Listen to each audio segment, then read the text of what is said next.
I don't think that goes far enough. She was, correct me if I'm wrong, trying to wipe out the, quote, Negro race.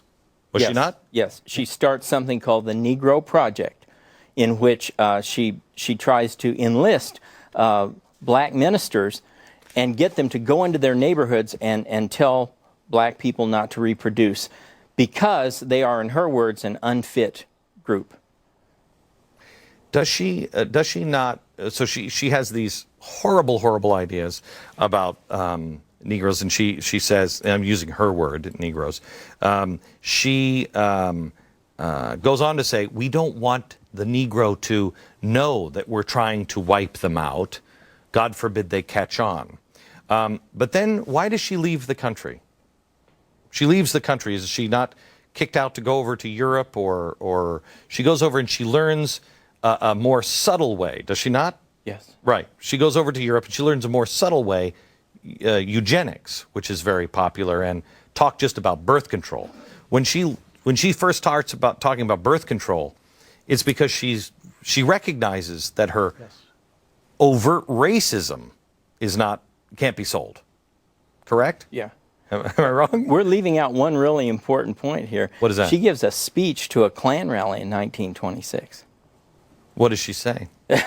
Well, there is no record of what she said, but one person said it was something like, we need to get rid of these unfit people.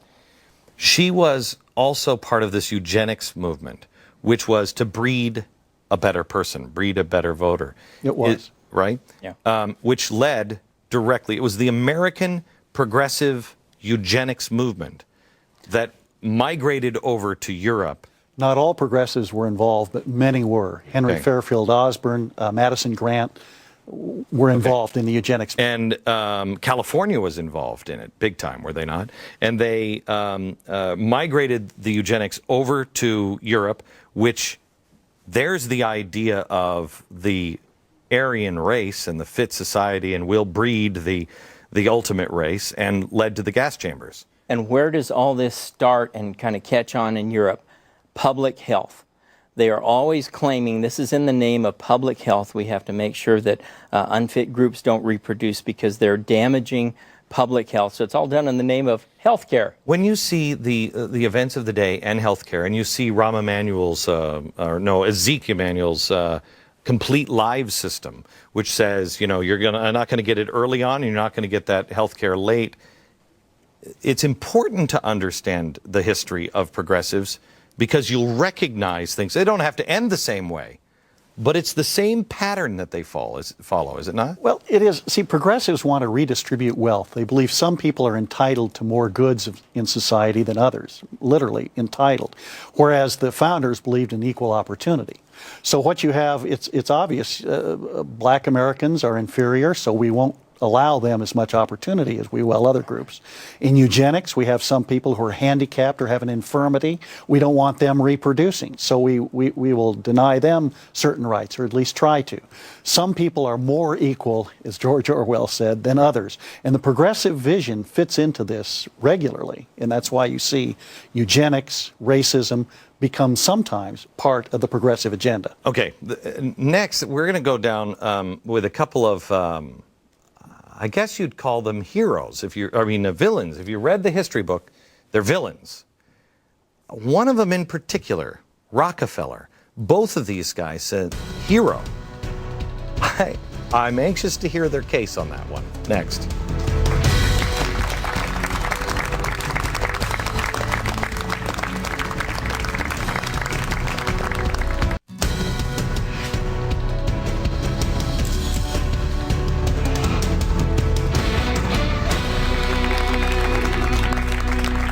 You are getting a ton of information today. It's American history without an agenda, the truth.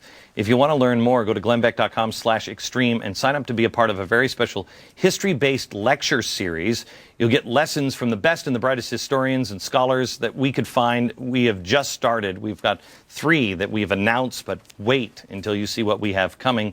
It's the Summer of Restoration. Be a part of it at glennbeck.com. Still with us are Larry Schweikart, author of 7 Events That Made America America, America, and Burton Folsom Jr., author of New Deal or Raw Deal, How FDR's Economic Legacy Has Damaged America.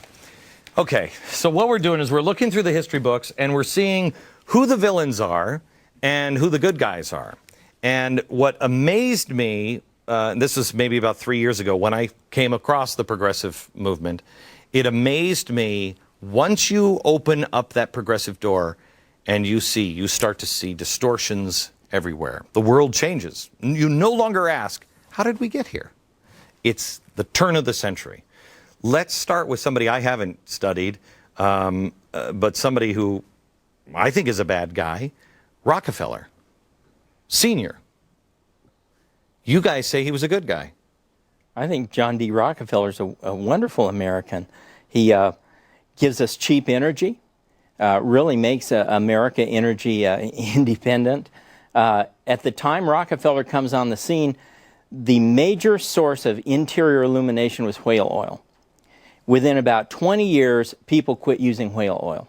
So John D. Rockefeller does more to save the whales than Greenpeace ever does. He drives down the price of kerosene so low that people have to substitute kerosene for whale oil and gets nothing but grief for it. He then used the byproducts of the kerosene, of the oil that he was getting out of the ground. Only part of it was good for kerosene. Other parts, other oil drillers ended up tossing into the river. But as Larry knows, he became one of the first environmentalists because he believed all the parts in a barrel of oil would be useful because Okay, now was he an environmentalist or was he a guy who was a good capitalist and said don't waste? He was a good capitalist who said don't waste. The effect of his actions were to improve the environment. That's the one thing that I don't think people really truly understand. When they say, I want to get off oil, everything in our society is oil-based. This chair has petroleum products. These books have petroleum products. The curtains, the lights, everything has, our clothing is petroleum-based. But much of that discovery was John D. Rockefeller. He believed that God wouldn't make something that would be useless. So therefore, everything in that barrel of oil had to be useful. Okay. So you get a research and development department at work and figure out what all the parts are good for. Okay, so tell me, because this is the part that I have a problem with, that I haven't, quite honestly, had time to really research and go to the robber barons and look at these guys, because, I mean, I believe in capitalism. I believe in the free market. But these guys, you know, when Rockefeller Sr. died, Jr. was told that you must give this wealth away because it is compounding at such a rate that your family will be crushed by the amount of wealth that you have. They had wealth of nations in their family. When you have that much wealth, it's easy to become really nasty. Now, I don't know how to solve that. I don't know how to do it other than the capitalist system. But when you amass Rockefeller, I mean, is there anybody that has that kind of money now? Rockefeller had enough to practically pay off the entire U.S. national debt himself. Right. So there's nobody that has the kind of wealth that these guys Well, have. Carnegie was close. And the neat thing about Carnegie is early in life, when he had no hope of getting this kind of wealth, he says, my goal in life is to give away $300 million. Now, this is in the 1800s when a dollar was a dollar. $300 million, he ends up giving away $400 million. So one thing about these guys, I think Rockefeller gave away $500 million. They give away astounding amounts of money. And a lot of it is systematic work to solve scientific problems, boll weevil problems in the South, hookworm. He gave money to Booker T. Washington to help black universities and colleges. We only had one black college before the Civil War. We have over 100 by the 1920s and 30s, and Rockefeller is one of the benefactors. So give me the worst thing about him that's true. Worst thing about Rockefeller is that he tried to control the market, and he darn near succeeded. I think he achieved about 70% concentration, and yet he never got what we call monopoly pricing. The price of oil and kerosene just kept falling. It seemed like the more he controlled, the further down the price went, and the consumers were happy. All right, back in just a second.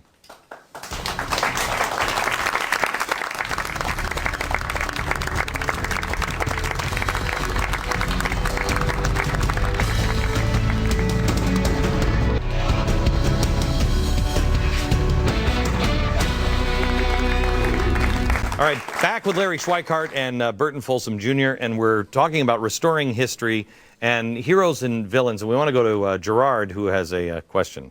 My question is, you talk about Rockefeller giving his money away, and Carnegie giving his money away, and Sanger going over to Europe.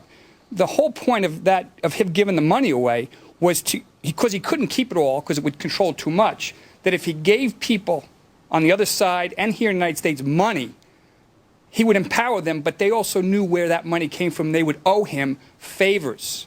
So he controlled both foreign lands and here. And Sanger, what she did, she went over there with her form of population control to do the same thing in conjunction. And I sent this all to Glenn in the USAID in the Kissinger report. It's all explained.